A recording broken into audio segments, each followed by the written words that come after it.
I've told Republicans, if they're serious about a balanced long-term fiscal plan that replaces harmful budget cuts, that would get serious about a long-term plan that prevents those 900,000 jobs from being lost, that helps grow the economy, that helps the middle class, I am ready to go. President Obama today calling for an overhaul of business taxes in hopes of breaking an impasse with Republicans on some of his spending proposals. He's in Chattanooga, Tennessee, just hours ago. Joining me now is one of the House Republicans the president is hoping to do a deal with, Congressman Phil Roe of Tennessee. Thank you, sir, for being here. Thanks, great to be here. Okay, so but the president's saying he wants to do a deal.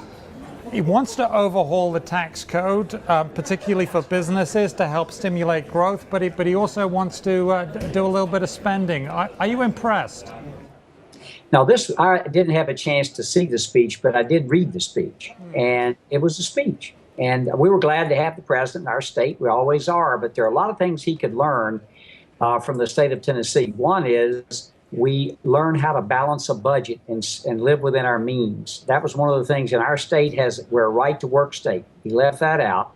You know, he mentioned that, I think he mentioned 5 things in his speech. We need to bring manufacturing back.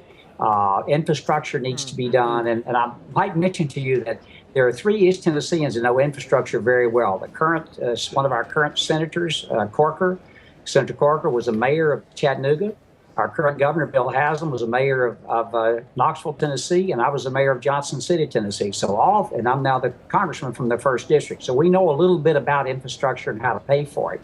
He mentioned energy, and I think the key to manufacturing, which he didn't bring up, is inexpensive energy. When we have really cheap energy, manufacturers will come back here. I think the thing that was left the most, and I heard this weekend when I held office hours, and I listened to constituent after constituent.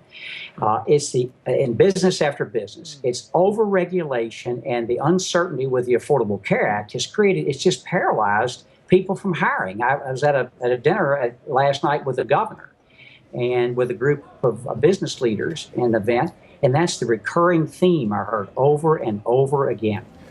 Congressman, one of the things the president says is, and I want to quote here, I don't want to go through the same old arguments where I propose an idea and the Republicans just say no because it's my idea. Basically, he's blaming the House Republicans and I guess Senate Republicans too. What do you say to that? It's ridiculous. I mean, before we proposed proposal after proposal, I read in here, it was really unbelievable to read that bringing almost 900,000 barrels of oil a day from Canada in here would create 50 full-time jobs. I mean, that's laughable. That's like saying importing the 8 million or so barrels or 9 million barrels of oil we import each day creates 400 jobs. Of course it creates more jobs than that. And look at his energy. He didn't mention nuclear power. He did not mention oil at all. Let me just tell you that the overregulation I'm talking about, let me put it in personal terms.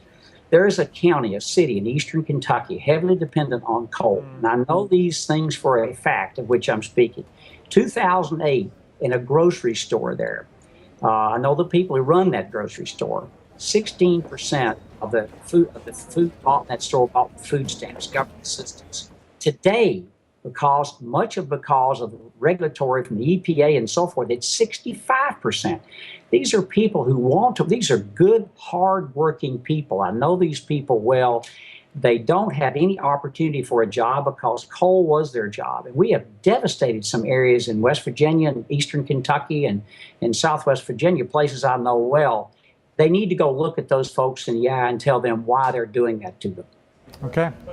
Great points. Thank you very much. Congressman Phil Roe, Republican from Tennessee. We appreciate your time and your service, sir.